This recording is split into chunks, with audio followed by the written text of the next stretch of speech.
Sonten menika dumugi ayat 6 ya. Surat Al-Maidah ayat 6 Thaharah.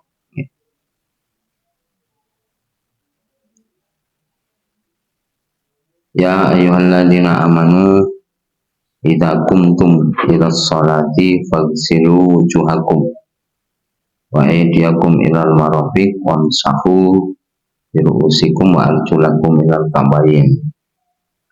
Wahai orang-orang yang beriman, apabila kalian tidak melakukan sholat, faghsilu wujuhakum, maka berwudulah dengan membasuh wajah kalian, wa aydiyakum ilal marafiq, dan kedua tangan kalian hingga siku, wamsahu bi ru'usikum, dan usaplah kepalamu, wa arjulakum ilal ka'bayn, dan kedua kakimu hingga mata kaki. Jadi apabila tidak sholat maka wajib wudhu. Wajib, ini menjadi syarat sah. Syarat sah. Jadi kalau tidak wudhu tidak sah sholatnya. Seperti Rasulullah SAW mengatakan, la tuqbalu sholatu bi ghairi tuhur. Tidak diterima atau tidak sah sholat seseorang tanpa bersuci, berwudu. Kemudian dari kalimat Al-Quran ini, keumuman para ulama menyebutkan rukun wudu itu ada 5. Rukun wudu ada 5. Yang lain nanti masuk fadhail, keutamaan. Yang pertama adalah niat. Ya, jadi idza qumtum ilas sholati itu niat bila hendak melakukan sholat. Kemudian yang kedua membasuh wajah. Membasuh wajah. Yang ketiga membasuh kedua tangan sampai siku. Niat, kemudian membasuh wajah, membasuh kedua tangan sampai siku. Ketiga. Yang keempat mengusap kepala. Mengusap kepala. Kemudian pengertian wajah itu secara sederhana dalam fikih disebutkan bagian kepala yang tidak ditumbuhi rambut. Maksudnya rambut kepala itu disebut wajah. Bagian kepala yang tidak ditumbuhi rambut itu namanya wajah. Kemudian al-udhunu minar roksi, sedangkan mengusap kepala nanti telinga termasuk bagian kepala. Maka ada istilah wajah, ada istilah kepala. Kepala ini yang ditumbuhi rambut. Nah, kemudian telinga termasuk bagian kepala. Jadi tidak dibasuh tapi diusap. Maka Rasulullah mencontohkan ketika mengusap kepala ini dari depan, kemudian ke belakang, kemudian langsung ke telinga. Langsung kedua telinga. Kemudian untuk gerakan-gerakan yang lain ini bisa diulang, sekali, 2 kali, atau 3 kali. Sedangkan untuk membasuh atau mengusap kepala dan mengusap telinga hanya sekali, hanya sekali saja. Kemudian setelah mengusap kepala, membasuh kedua kaki sampai mata kaki. Jadi rukun wudhu hanya ada 5. Selain itu bersifat keutamaan. Misalnya berkumur. Kemudian bersiwak atau gosok gigi, itu masuk keutamaan, tidak masuk rukun. Jadi bila tidak ada atau tidak ditunaikan, wudhu tetap sah. Kemudian menghirup air ke hidung atau istinsyak. Kemudian sering disebut istinsyak atau istinsar. Istinsar itu menghembuskan. Jadi menghirup mestinya kan dihembuskan. Biasanya disebut salah satu, baik istinsyaknya atau istinsarnya. Ini dilakukan sebelum membasuh wajah, biasanya berkumur, bersiwak, ya. Kemudian menghirup air ke hidung, kemudian menghembuskannya, kemudian menggosok, ya, atau tadlik, menggosok ini juga masuk keutamaan. Jadi wudu niku mboten dikosoki, sing penting roto anggota wudu sah. Ya. Kemudian bersambung itu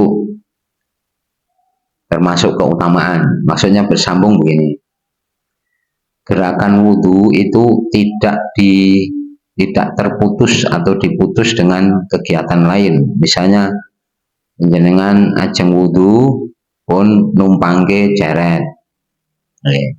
Nah, setengah wudhu cerete muni, cerete umup napa banyune le umup.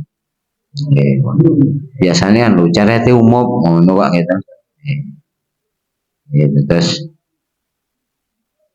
sebelum wudhu sudah pun ngumpulke ceret gitu, terlalai setengah wudhu cerete muni, jangan melayu mateni kompor. Misalnya baru sampai membasuh kedua tangan, maka boleh seperti itu, tidak harus mengulang dari awal. Nah, jadi tinggal melanjutkan gerakan berikutnya. Jadi tidak harus bersambung. Ini jadi bersambung itu masuk dalam bab keutamaan. Kemudian tertib atau urut. Urut itu juga masuk keutamaan kalau di bab wudu. Tidak urut sah.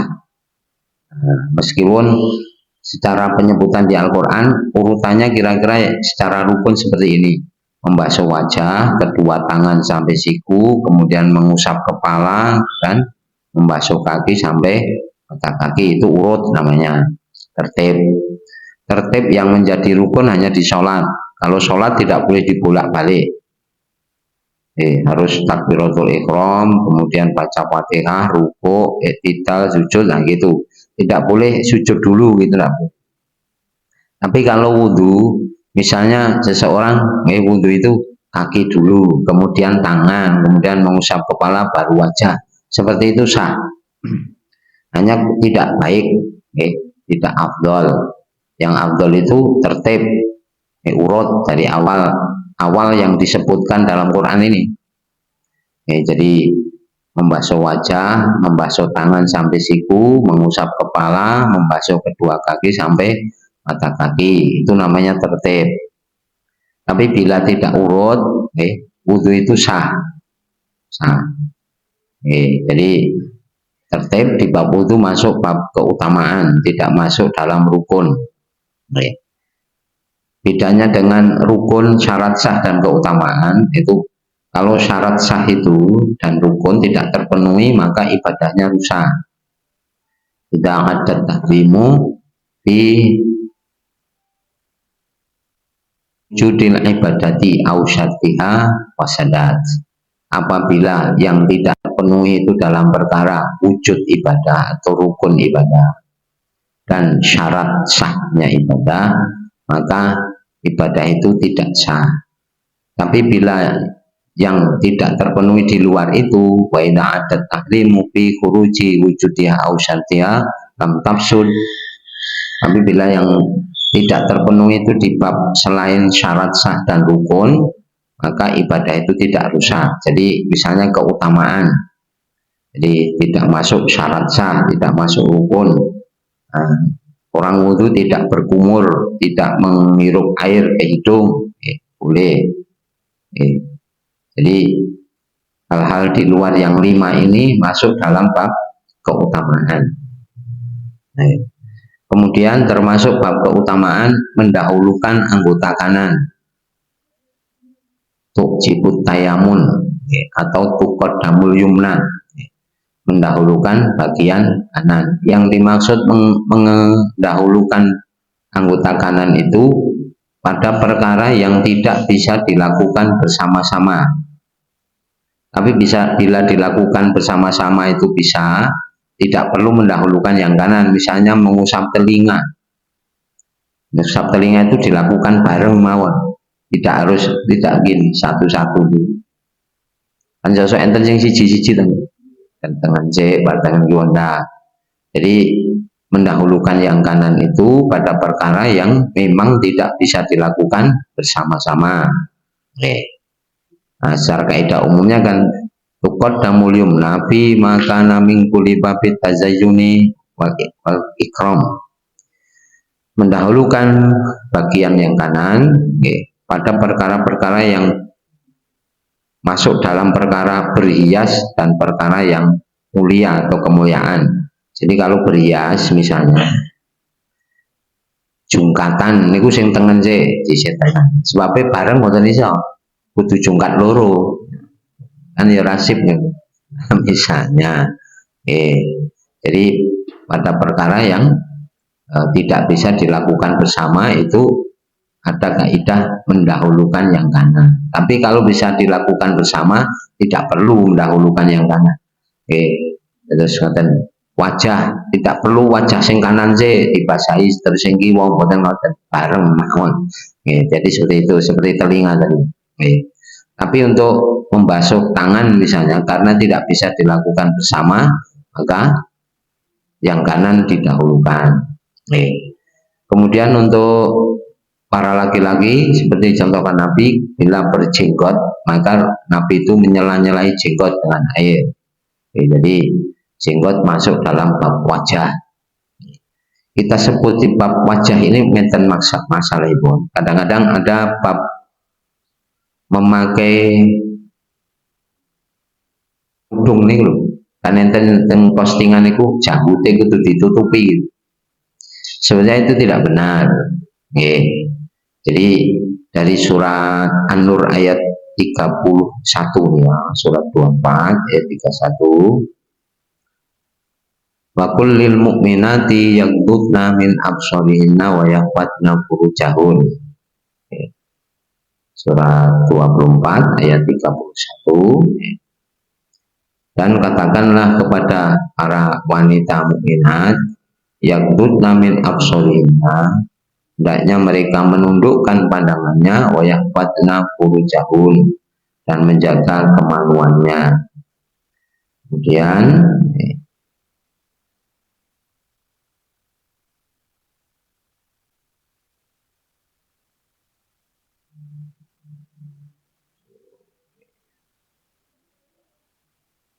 wala yubdina zinatahunna illa ma dhahara minha, janganlah para wanita menampakkan perhiasannya kecuali yang biasa nampak.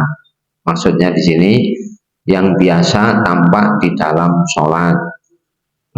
Jadi yang disebut wajah itu bagian yang tidak ditumbuhi rambut sampai ke garis telinga ini. Maka bila pakai kerudung janggutnya itu kelihatan tidak apa-apa. Tidak perlu ditutup sampai ngeten nih. Angel niku sing praktek. Jadi kudungnya tidak nutup nih. Itu tidak benar itu. Sebab yang namanya kaidah wajah itu nanti sama, wajah di bab wudu dan wajah ketika sholat. Berarti kalau nanti wajah ketika sholat ini ditutup, berarti kalau wudu ini tidak usah dibasahi kan, ngoten to mesti. Jadi harus dalam bab ini disamakan. Jadi yang namanya wajah bagian kepala yang tidak ditumbuhi rambut sampai garis telinga ini. Maka telinga ini masuk kepala bukan wajah. Al-udhunu minar roksi, telinga termasuk kepala. Jadi telinga tidak boleh diperlihatkan. Terus nek ngagem kerudung mboten kok disilake kupinge ketok ngoten mboten. Mungkin anting-antingnya ra ketok. Anting-anting cerita iya ngono gitu. Terus jadi begini, jadi nanti wajah itu yang boleh diperlihatkan wala yubdina zinatahunna illa ma dhahara minha. Yang boleh diperlihatkan untuk para wanita kan hanya wajah dan pergelangan tangan. Pergelangan tangan. Jadi jangan menampakkan perhiasannya kecuali yang biasa tampak ketika sholat. Jadi seperti itu. Maka nanti wajah ini wajah ketika wudhu, wajah ketika sholat sama. Jadi tidak perlu janggutnya ditutup, malah angel perlu ngangge kerudung janggutnya ditutupin kan angel. Nah ini tidak benar. Jadi dalam kaidah fikih nanti disamakan harusnya. Jadi faksilu wujuhakum, basuhlah wajahmu, maka wajah ketika sholat yang ditambahkan yaitu wajah yang dibasuh ketika wudhu. Nah, sama gitu. Jadi seperti itu. Kembali ke bab wudhu ke Al-Maidah. Yang lajangan sing anur dengan waswale. Kemudian jadi ada beberapa hal yang termasuk dalam keutamaan. Termasuk dalam keutamaan mengawali wudhu dengan basmalah. Jadi zikir yang dianjurkan ketika hendak wudhu mengucap basmalah. Bismillahirrahmanirrahim. Kemudian mengakhiri wudhu dengan doa atau syahadat itu asyhadu alla ilaha illallah wahdahu la syarikalah wa asyhadu anna muhammadan abduhu wa rasuluh, atau asyhadu alla ilaha illallah wa asyhadu anna muhammadan rasulullah, seperti juga boleh karena banyak periwayatan. Kemudian boleh juga ditambahkan di riwayat Imam Tirmidzi, beliau menghasankan di sini Allahumma ja'alni minat tawabina wa ja'alni minal mutatahhirin. Pun tekan niku ampun ditambahi wa ja'alni ampun niku min ibadika sholihin, itu tidak ada dalam hadis. Jadi penambahan yang syad, yang menyelisihi periwayatan yang sahih. Jadi Allahumma ja'alni minat tawabina wa ja'alni minal mutatahhirin, sampai di situ mawon. Boten sah ditambahi apa nih Pak? Min ibadika sholihin ini boten sah. Jadi Allahumma ja'alni minat tawabina wa ja'alni minal mutatahhirin. Ini kelihatannya sederhana syahadat itu, tapi dalam beberapa hadis keutamaan, siapa yang membiasakan membaca syahadat setelah wudhu, bunyalahu baitun fil jannah, akan dibangunkan baginya rumah di surga. Itu yang mau syahadat bar wudhu kan Rasulullah ngendika gitu. Bunyalahu biha baitun fil jannah, akan dibangunkan baginya rumah di surga. Ora pun nyicil ngapling swarga. Nah ini mari kita biasakan di wudhu kita ini dihiasi dengan keutamaan-keutamaan, meskipun kalau itu ditinggalkan sah. Kemudian ada juga kadang ditanyakan wudhu di dalam kamar mandi, bahkan tidak berpakaian, bolehkah? Boleh, masalah. Boleh. Sebab Rasulullah juga pernah berwudhu di dalam kamar mandi ketika beliau mandi junub itu. Ada riwayat jamaah diceritakan Rasulullah mandi di dalam kamar mandi, beliau mengawali dengan membasuh, artinya menciduk air, kemudian dengan tangan kanannya dibujurkan di tangan kiri, kemudian mencuci kemaluannya, kemudian setelah itu beliau berwudhu. Meskipun tidak ada keterangan Rasulullah berpakaian atau tidak, tapi ketika mandi lumrahe pripun ngoten nggih. Lumrahe pripun di dalam mandi. Kemudian Rasulullah wudhu, setelah wudhu kemudian mengguyur kepala dan menggosoknya, kemudian menggosok seluruh bagian tubuh, kemudian tsumma ghasala sa'ira jasadihi, kemudian membasuh seluruh badannya, kemudian selesai dan nah bila wudhu dilakukan di dalam kamar mandi, ada baiknya bismillahnya dibaca sebelum masuk kamar mandi, sudah bismillah. Kalau terlupakan dibatin mawon, fatwa Syekh Utsaimin, dibatin bismillah. Wah mau lali rong bismillah, rasa bali metu bahasa Melayu gitu. Bismillah lali dibatin mawon. Karena bismillah tidak masuk dalam rukun tapi keutamaan. Ya, ngeten ini bab-bab wudu, hal-hal yang berhubungan dengan keutamaan. Jadi keutamaan fadhail ini kalau dilakukan akan memperindah, akan memperbagus wudu. Meskipun kalau terpenuhi rukun saja ini sudah cukup. Tapi bila ditambahkan keutamaan-keutamaan yang dicontohkan Nabi, maka itu akan lebih baik. Ini sesekali kali baleni bab wudu. Lajeng ayat sak napa? Kalimat sak sing wong. Jadi wa arjulakum ilal ka'bayn.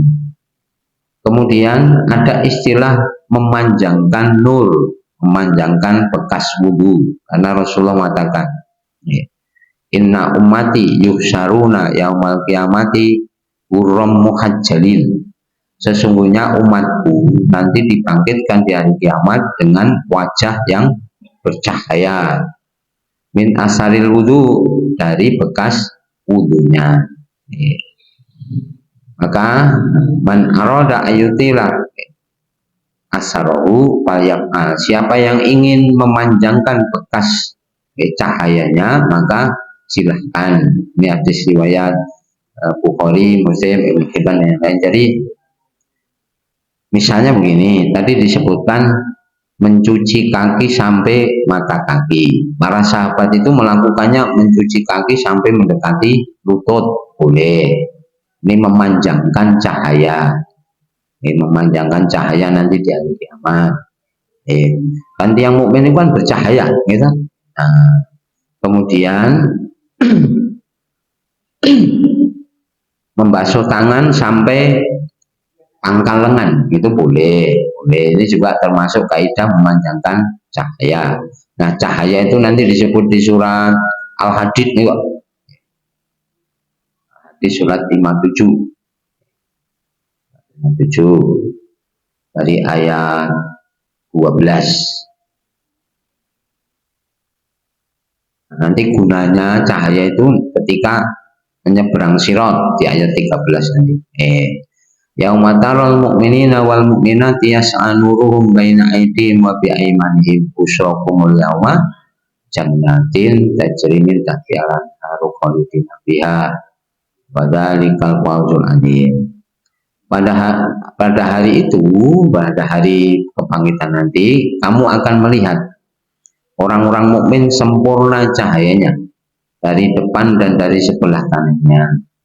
Kemudian diberi kabar gembira bahwa mereka akan dapat surga yang mengalir di bawahnya sungai-sungai. Itulah keberuntungan yang besar. Nah, ini nanti gunanya di ayat 13. Yauma yaqulul munafiquna wal munafiqatu lil ladzina amanu duruna naqtabis min nurikum.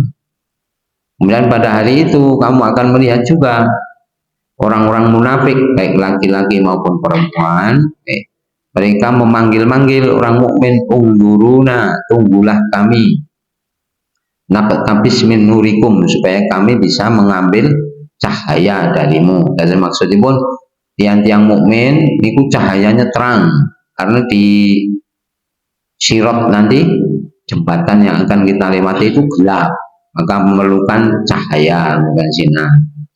Nah, orang-orang munafik yang tidak pernah sholat, ini tidak pernah wudhu, otomatis gitu, tidak pernah melakukan kebaikan, tidak memiliki cahaya, kemudian memanggil-manggil, tunggulah kami supaya kami bisa mengambil cahayamu. Dan terus kayak nek zaman nyuloh riyen lho Pak, bawa Petromax gitu, center lah, burine kan ojo banter-banter aku ndak rai lo dalan ngono nggih. Nah, sing gawa lampu kan yang ngarep dhewe. Nah, jadi seperti itu. Nah, ini orang-orang mukmin nanti cahayanya sempurna. Kemudian kilat jawara akum faltami sunura. Kemudian diperintahkan kepada orang munafik tadi, kembalilah kalian, carilah cahayamu sendiri. Ngok ramudal mengunut kita Waduriba bainahum bisuril lahu bab, maka dibentangkan dinding di antara mereka. Batinuhu bihir rahmatu wa dhahiruhu min qibalil adab. Di dalamnya ada rahmat, di luarnya adab. Nah, jadi dibentangkan dinding.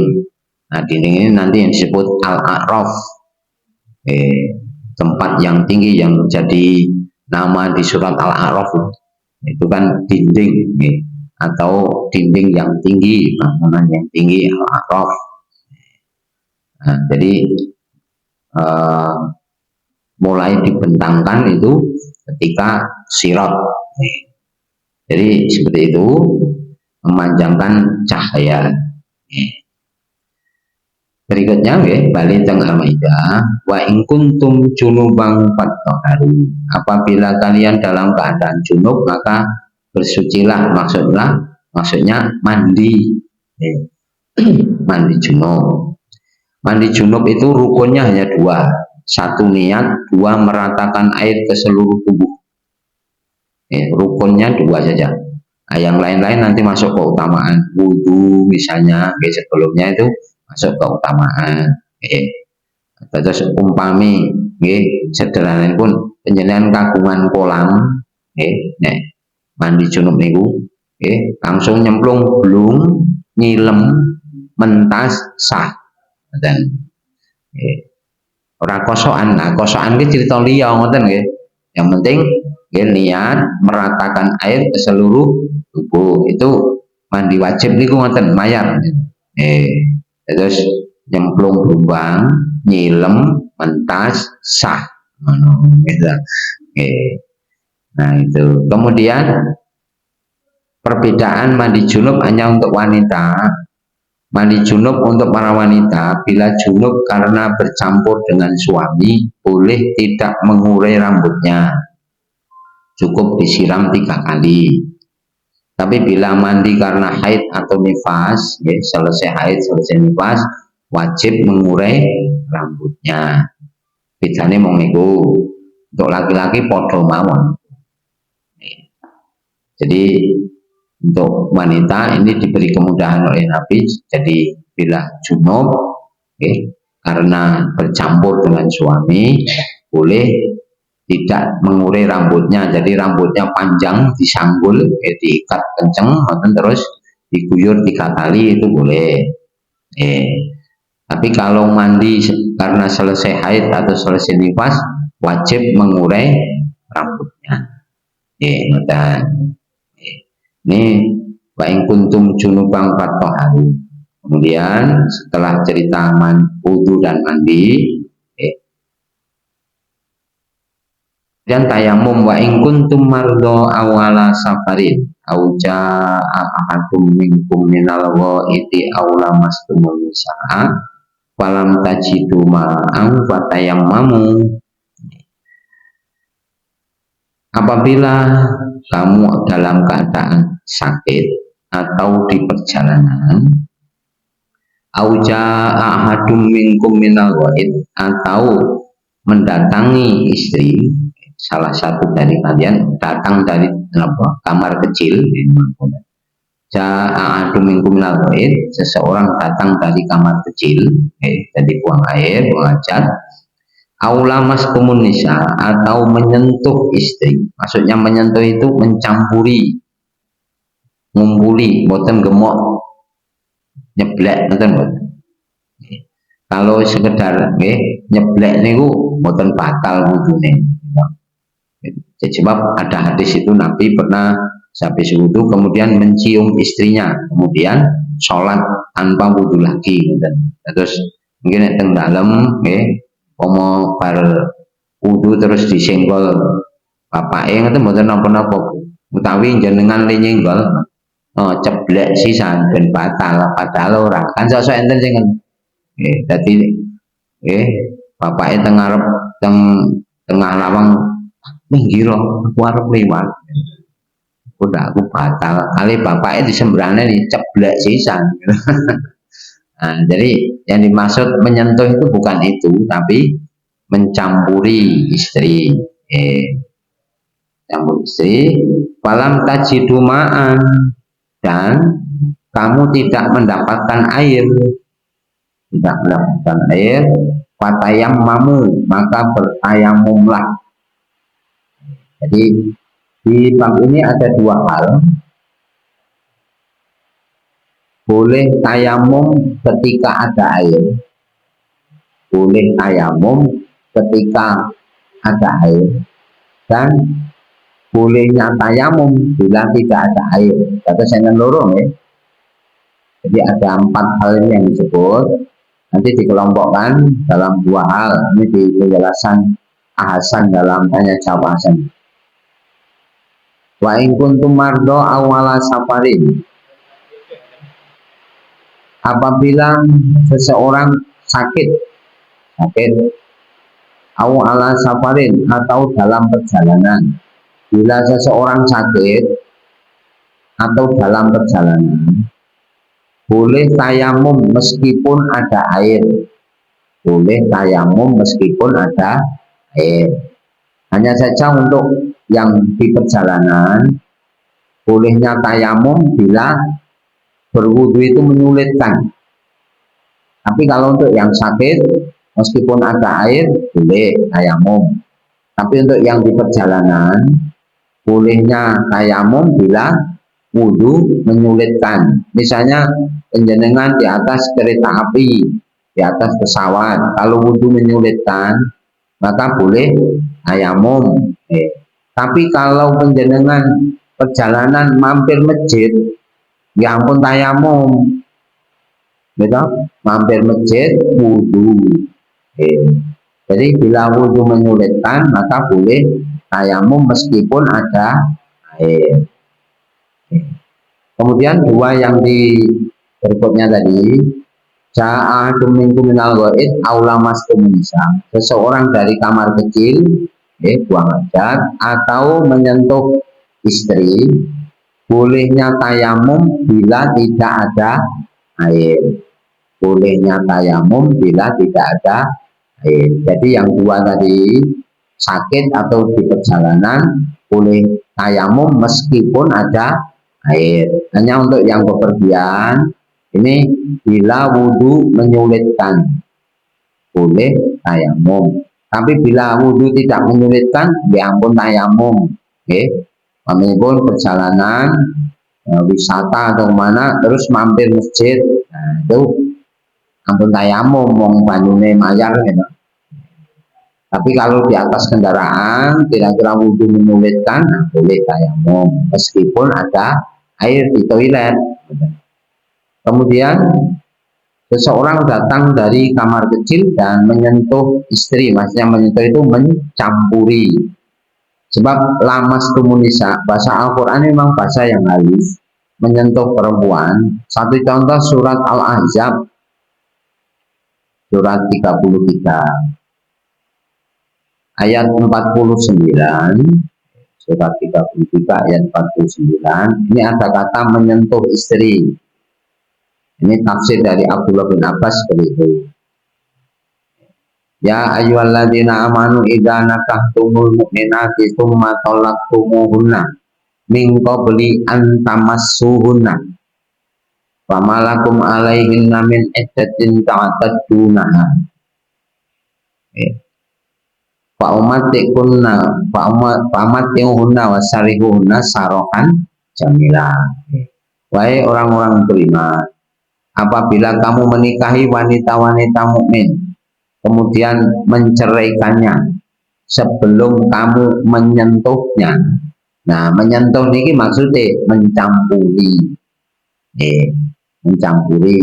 Boten demok, boten gandeng. Biasanya nek manten lah ya gandengan gitu. Gandengan, mungkin sungkeman ngoten. Nah, misalnya. Jadi bukan menyentuh itu, tapi yang dimaksud menyentuh mencampuri. Jadi bila seseorang menikahi seorang perempuan, kemudian ia mentalaknya, menceraikannya sebelum dicampuri, maka tidak ada masa iddah yang wajib ditunaikan bagi perempuan itu. Oh ya eneng itu enten bulan ini. Wis dinikahi, dereng sida dikapak-kapake dipegat. Nah, sok di perjodohan itu batu pas dinikahke nggih gelem dinikahke gitu.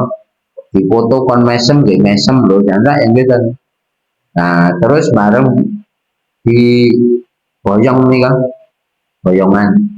Nah, boyongan nggih gelem diboyong. Nah, sing do ngeterke mulih niku ya mulih dhewe ngono. Kan sak enten ngoten. Nah, ra cocok kali pilihane bapake pun. Nah, jadi ditalak sebelum dicampuri. Jadi mengkau beli antamasuhun. Nah, sebelum kamu menyentuhnya, maksudnya mencampuri milat yang butuh aula mastumunisa, atau kalian mencampuri istri, bukan menyentuh demok tadi. Nah, maka dia wajib mandi. Tapi bila tidak ada air, boleh tayamum. Tayamum untuk wudhu dan tayamum untuk mandi wajib sama. Maka fatayammamu dan thayyiban. Tayamumlah dengan debu yang baik, yang suci. Kemudian dan thayyiban itu dimaknai juga semua permukaan bumi. Semua permukaan bumi itu boleh bidang datar, boleh bidang lengkung, boleh bidang miring, tembok, jendela, lantai, dan jadi biasanya dinding, nek teng pesawat, kursi pesawat, kaca pesawat, semua permukaan bumi. Famsahu biwujuhikum wa aidikum min. Kemudian terus nebak terus boleh ditiup, boleh tidak, diusap wajah dan pergelangan tangan, sampai pergelangan tangan mawon, tidak sampai siku. Terus wajah dan jadi usaplah famsahu biwujuhikum wa aidikum min. Usaplah wajahmu dan kedua pergelangan tanganmu dengan debu itu. Nah, seperti itu. Kemudian tayamum gampang tidak perlu diulang, sekali saja. Kali nepuknya 2 kali boleh, nepuk di wajah, terus nepuk ngangge tangan ngoten nggih kena. Tapi sekali juga sudah cukup. Kemudian mayuridullahu liyaj'ala 'alaikum min harajin. Allah menjadikan tata cara bersuci, baik itu mandi, wudu, tayamum, liyaj'ala 'alaikum min harajin, bukan untuk memberatkan dan menyulitkan kamu. Jadi diberi tata cara seperti itu bukan untuk menyulitkan. Walaki yuridu liyutahhirakum wa yutimma ni'matahu 'alaikum. Tetapi Allah ingin mensucikan kalian, wa liyutimma ni'matahu 'alaikum, dan ingin menyempurnakan nikmatnya atas kalian, la'allakum tashkurun, supaya kalian bersyukur. Jadi aturan agama ini diturunkan bukan untuk menyulitkan kita. Ini teng awal surat Toha nih ya, surat 20 ayat 1 ayat 2. Toha ma anzalna 'alaikal qur'ana litashqa. Terus Toha, kami tidak menurunkan Al-Qur'an itu untuk membuatmu sulit, menyengsarakanmu. Ma anzalna 'alaikal qur'ana litashqa. Jadi Allah memberikan aturan-aturan agama ini bukan untuk menyulitkan kita, tapi untuk membersihkan, mensucikan, dan menyempurnakan nikmatnya bagi kalian. Menyempurnakan nikmat itu ngeten, upami bab zakat, zakat malah ngoten sing mayar, contoh zakat harta itu bermanfaat untuk dunia dan bermanfaat untuk akhirat. Kalau tidak diberi ilmu agama, bisa jadi manfaatnya hanya di dunia, tapi di akhirat menjadi sebab azab. Maka diberi aturan zakat, sedekah, dan sebagainya. Sebab kalau tidak disertai itu, bisa jadi harta itu nanti akan jadi setrika ini ku biaya akhirat nanti disetrikakan di nek beger ngoten sik lowong bathuk.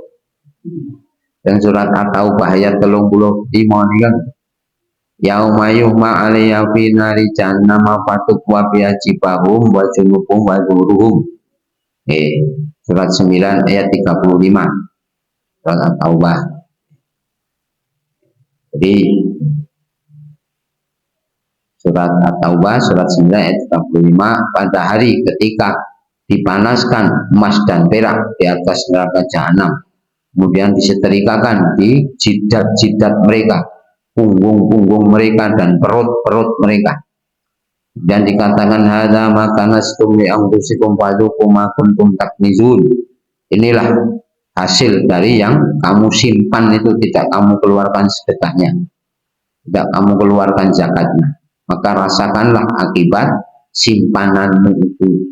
Terus diberikan aturan agama supaya apa yang diberikan oleh Allah kepada kita di dunia juga bermanfaat sampai ke akhirat. Tidak hanya bermanfaat di dunia, tapi menjadi sebab azab di akhirat. Sama ketika Rasul cerita, ada seseorang yang ketika Rasulullah melewati makam itu, melewati makam, kemudian ada dua makam.